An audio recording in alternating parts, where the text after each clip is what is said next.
திருச்சிற்றம்பலம். தென்னாடுடைய சிவனை போற்றி, எந்நாட்டவருக்கும் இறைவா போற்றி. அனைவருக்கும் வணக்கம்.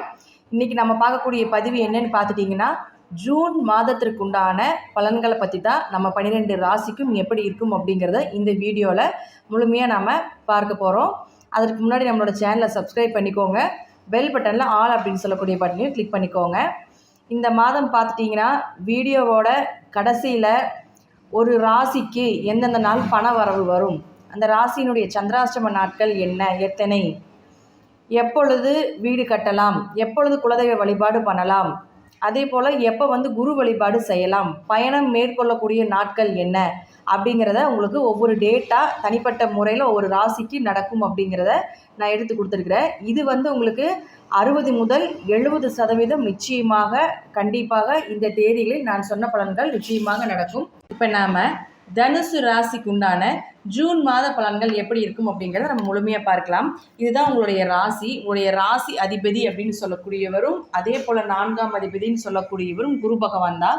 இந்த குரு பேச்சினுடைய வீடியோ நான் கீழே டிஸ்கிரிப்ஷன் பாக்ஸில் கொடுத்துருக்குறேன், போய் பார்த்து நீங்கள் பயன்பெறலாம். இப்போது தனுசு ராசிக்காரர்களுக்கு பார்த்துட்டிங்கன்னா 7.5 சனி முடிந்து ஓரளவுக்கு நல்ல பலன்கள் கிடைச்சிட்டு இருக்கக்கூடிய ஒரு காலகட்டங்களாக இருக்குது. ஆனால் இருந்தாலும் ராசி அதிபதி போய் 5ஆம் வீட்டில் ராகுவோடு சேர்ந்திருக்கார். இந்த ராகு கேது பயிற்சி அப்படிங்கிறது அக்டோபர் மாதத்திற்கு மேலே தான் உங்களுக்கு ஓரளவுக்கு நல்லா இருக்கக்கூடிய காலகட்டங்கள் அப்படிங்கிறதையும் நம்ம எடுத்துக்கலாம். இந்த வீடியோ முழுமையாக பார்க்கணும்னு நினச்சிங்கன்னா கீழே வீடியோஸில் டிஸ்கிரிப்ஷன் பாக்ஸில் இருக்குது, பார்த்து பயன்பெறுங்கள். இருப்பினும் குலதெய்வத்தினுடைய அனுகிரகம் இதெல்லாமே முழுமையாக கிடைக்கக்கூடிய ஒரு காலகட்டங்களாக இருக்குது. குழந்தைகளுடைய ஆரோக்கியத்தில் ரொம்ப கவனமாக இருக்க வேண்டும். இந்த காலகட்டங்களில் வீடு, வண்டி, வாகன யோகங்கள் இதெல்லாமே தவிர்த்து கொள்வது என்பது நல்லது. ஏதாவது ஒரு ஏமாற்றங்களை கொடுத்து விடும் அப்படிங்கிறத உண்மை. ஏன்னா ராகுனா பெரிய ஆசைகளை காட்டி அதில் எப்படிங்க நல்லா இருக்கிற மாதிரி காட்டுவார், அதுக்கப்புறம் உள்ளே போய் பார்த்தோம்னா எதுவுமே இல்லை அப்படிங்கிறது இந்த ராகுனுடைய அமைப்பு. அப்போ அவர் 4ஆம் அதிபதியாக இருக்கிறதுனால 4ஆம் இடம் அப்படிங்கிறது வீடு, வண்டி, வாகனங்கள், உறவினர்கள், நண்பர்கள், சொத்து பத்து இதெல்லாமே 4ஆம் இடம் தான். அப்போ இது எல்லாமே கொடுக்குற மாதிரி கொடுத்து ஒன்றுமே இல்லாமல் பண்ணுறது தான் ராகு. அதனால் ஆஃப்டர் நம்ம அக்டோபர் மாதத்துக்கு மேலே இது சம்மந்தப்பட்ட விஷயத்தை நம்ம பார்த்துக்கலாம். இப்போ 2 மற்றும் 3ஆம் அதிபதினு சொல்லக்கூடிய சனி பகவான் இப்போ இருக்கக்கூடிய வீடு உங்களுக்கு 3ஆம் வீட்டில் இருக்கார். வக்ரமாக போகிறார். அதாவது ஜூன் மாதம் 17ஆம் தேதிக்கு மேலே வக்ரம் ஆக போகிறார். அக்டோபர் மாதம் 4ஆம் தேதி தான் வக்ரம் நிவர்த்தி ஆக போகிறார். அப்போ யாருடைய ஜாதகத்தில் சனி பகவான் வக்ரமாக இருக்காரோ அவர்களுக்கு எல்லாம் பண வரவு நிச்சயமாக உண்டு. குடும்ப ஒற்றுமை அதிகரிக்கும். சகோதரனுடைய அன்பு, ஆதரவு, அவர்கள் மூலமாக உதவிகளும் கிடைக்கும். பெரிய முயற்சி பண்ணிட்டு இருந்தாலும் அதற்குண்டான வெற்றி வாய்ப்புகள் அப்படிங்கிறது நிச்சயமாக உங்களை தேடி வரக்கூடிய ஒரு அமைப்பை ஏற்படுத்தி கொடுப்பார். இதில் இன்னொரு விஷயம் என்னன்னு பார்த்தீங்கன்னா, யாருடைய ஜாதகத்தில் சனி வக்ரமா இல்லையோ இதெல்லாமே அப்படியே ஆப்போசிட்டாக நடக்கும். குடும்ப தேவைகளை பூர்த்தி பண்ண முடியாத ஒரு சூழ்நிலைகள் ஏற்படும். பணம் வர்றதெல்லாம் நின்று போயிடும். கடன் கொடுக்கல் வாங்கல் நிச்சயமாக இருக்கவே கூடாது. யாருக்கு ஜாமீன் கையெழுத்து போட்டிருந்தீங்கன்னா அது உங்களுக்கு பிரச்சனைகளை தலைவலி கொடுக்கக்கூடிய ஒரு சூழ்நிலையை ஏற்படுத்தி கொடுக்கும். சகோதரன் மூலமாக உங்களுக்கு சண்டை சச்சரவு பிரச்சனைகள் ஏற்படும். முயற்சிகள் தடைபடக்கூடிய ஒரு காலகட்டங்களாக இருக்கும். வக்ரமாக இருக்கக்கூடியவர்களுக்கு இந்த சனி பகவான் ஜூன் மாதம் 17ஆம் தேதியிலிருந்து அக்டோபர் மாதம் 4ஆம் தேதி வரைக்கும் நல்ல பீரியடாக நம்ம எடுத்துக்கலாம். அடுத்து உங்களுடைய ராசிக்கு 5 மற்றும் 12ஆம் அதிபதினு சொல்லக்கூடிய செவ்வாய் பகவான் இப்போ உங்களுக்கு 8ஆம் வீட்டில் போய் நீசமாகிறார். எப்பொழுதுமே 5ஆம் அதிபதினு சொல்லக்கூடியவர் 8ஆம் வீட்டில் போய் நீசம் ஆகக்கூடாது. அப்போது குழந்தைகளுக்கு ஏதாவது ஒரு சின்ன செலவுகள், ஹாஸ்பிட்டல் செலவு செய்ய வேண்டிய ஒரு சூழ்நிலைகளை ஏற்படுத்தி கொடுக்கும். 5ஆம் இடம் அப்படிங்கிறது கலைகளை சொல்லக்கூடிய ஒரு இடமாக இருக்கிறதுனால கலை சம்பந்தப்பட்ட விஷயத்தில் இருக்கக்கூடிய தனுசு ராசி நேயர்கள் ரொம்ப கவனமாக செயல்படுத்த வேண்டும். உங்களுடைய கலைகளை திருடக்கூடிய ஒரு அமைப்பு, உங்களுடைய கதை, கட்டுரை இதெல்லாமே ஒரு அவமானப்படுத்த வேண்டிய ஒரு சூழ்நிலைகளை ஏற்படுத்தி கொடுப்பார். அந்த இடத்துல உங்களுக்கு மதிப்பு இல்லாமல் பண்ணிடுவாங்க. அதனால் இப்போ கொஞ்சம் பொறுமையாக போகிறது அப்படிங்கிறது ரொம்ப சிறப்பான ஒரு விஷயமாக இருக்குது. அவரே உங்களுக்கு 12ஆம் அதிபதியாக 8ஆம் வீட்டில் இருக்கும் பொழுது 12 8இல் மறைந்து நீசமாகிறது யோகம்தான். அப்போது தேவையில்லாத விரைய செலவுகள் குறைச்சி கொடுப்பாரு.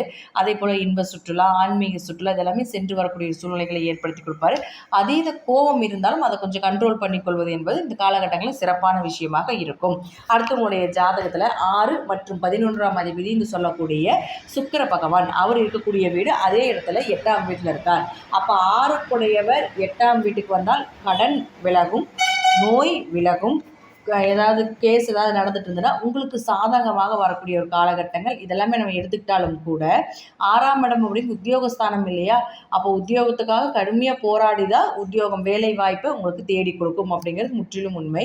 அவரே 11ஆம் அதிபதியும் ஆகி உங்களுக்கு 8ஆம் வீட்டில் நீசமாகும் பொழுது லாபங்கள் கொஞ்சம் குறைவாக வரும்.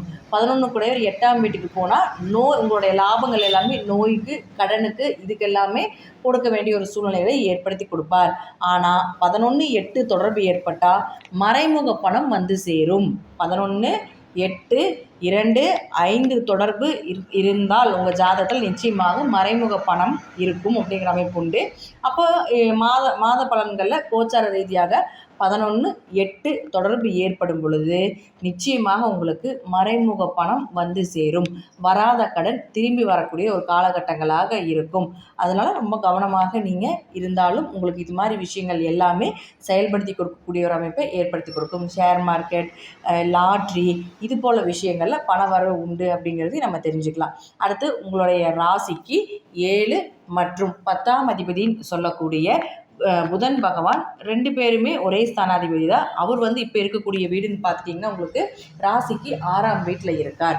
அப்போது 7 கூடையவர் 6ஆம் வீட்டில் இருந்ததுன்னா மனைவிக்காக ஏதாவது கடன் வாங்க வேண்டிய ஒரு அமைப்பு இருக்கும். உங்களுக்கும் மனைவிக்கும் சிறு சிறு கருத்து வேறுபாடுகள் ஏற்படலாம். இதில் இன்னொரு விஷயம் என்னென்னா, உங்களுக்கு ஏதாவது வேலை வாய்ப்புகளை கணவர் வாங்கி கொடுப்பார் அல்லது மனைவி வாங்கி கொடுப்பாங்க, அல்லது பார்ட்னர் மூலமாக ஒரு வேலை வாய்ப்புகள் கிடைக்கும், நல்ல லாபங்கள் கிடைக்கும் அப்படிங்கிறது நம்ம எடுத்துக்கலாம். 10ஆம் அதிபதியும் அவரே ஆகிறதுனால தொழில் வளர்ச்சிக்கு உங்களுடைய பார்ட்னர் உதவி செய்வாங்க. அதே போல் உங்களுடைய கணவரோ அல்லது மனைவியோ உங்களுடைய தொழிலுக்காக உதவியும் செய்வாங்க அப்படிங்கிறது நம்ம முற்றிலும் நம்ம தெரிஞ்சுக்கலாம். இப்போ அடுத்தது பார்த்துட்டிங்கன்னா உங்களுடைய ராசிக்கு 9ஆம் அதிபதினு சொல்லக்கூடிய சூரிய பகவான். இப்போ இந்த 9ஆம் அதிபதினு சொல்லக்கூடிய சூரிய பகவான் 5ஆம் வீட்டில் 15ஆம் தேதி வரைக்கும் இருப்பார். 9-5 தொடர்பு ஏற்பட்டாலே அப்பா உறவுகள் மூலமாக பூர்வீக சொத்துக்கள் கிடைக்கும், கலைகளில் ஒரு பெயர் புகழ் கிடைக்கும். 15ஆம் தேதி வரைக்கும் தான். அந்த 15ஆம் தேதிக்கு மேலே பார்த்துட்டிங்கன்னா உங்களுக்கு 6ஆம் வீட்டுக்கு போயிடுவார்.